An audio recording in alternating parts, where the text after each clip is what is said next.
Coach à domicile, le conseil bien-être de nos experts.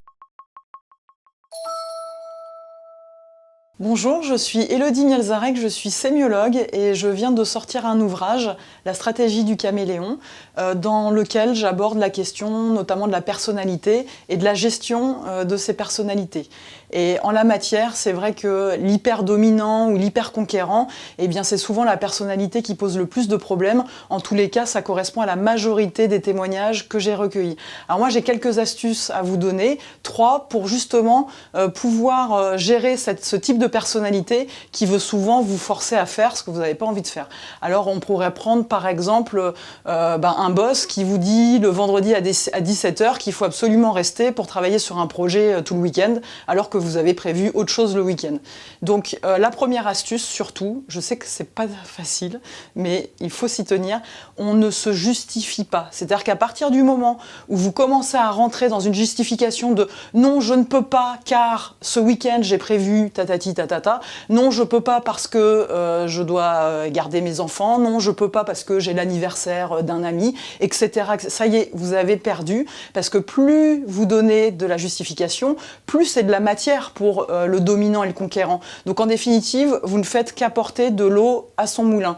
Donc surtout, on ne se justifie pas. Deuxième astuce, justement, on regarde la personne avec des yeux de poisson mort, c'est-à-dire que la personne, elle va arriver généralement en hyper-conquérance, donc assez dynamique, à vouloir imposer son point de vue.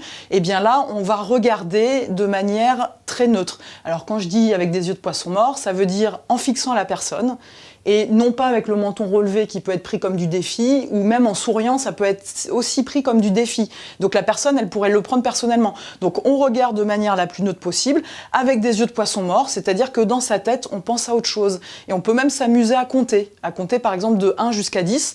Alors ça peut être très long, mais c'est un petit peu le but recherché, parce que les dominants et les conquérants, ils sont très mal à l'aise avec les silences. Parce que eux, plus vous leur donnez de la matière, c'est ce qu'on a vu, plus voilà, ça apporte de l'eau à leur moulin. Mais s'il n'y a plus d'eau au moulin, ils sont un petit peu gênés et forcément, ils sont obligés de descendre la température et ils sont plus dans le chaud. Il y a quelque chose qui, pour eux, vient un peu rayer la machine. Donc vraiment, on regarde de manière la plus neutre possible, on ne pense à rien. Et puis la troisième astuce, on reste ferme et focus sur son objectif, quitte à l'écrire sur un papier s'il s'agit d'un entretien téléphonique et qu'on est au téléphone avec la personne, quitte à l'avoir écrit dans la paume de sa main si jamais c'est un entretien de visu et qu'on a peur de perdre le fil. Et ça, c'est vraiment très important parce que le conquérant, il va vous amener très facilement et très vite avec lui. Donc il faut rester ferme et par contre, force de proposition, c'est-à-dire qu'on propose une alternative.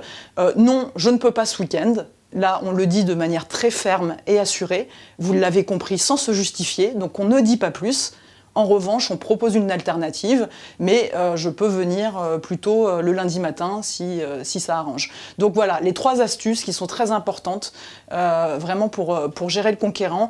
On ne justifie pas, on ne se justifie pas, on regarde avec des yeux de poisson mort et on reste focus sur son objectif tout en proposant une alternative. Voilà, j'espère que ça va vous aider. Je pense que oui, parce que voilà, des conquérants et des dominants au sein des entreprises et pas que, il y en a pléthore. Merci. À bientôt sur le HuffPost.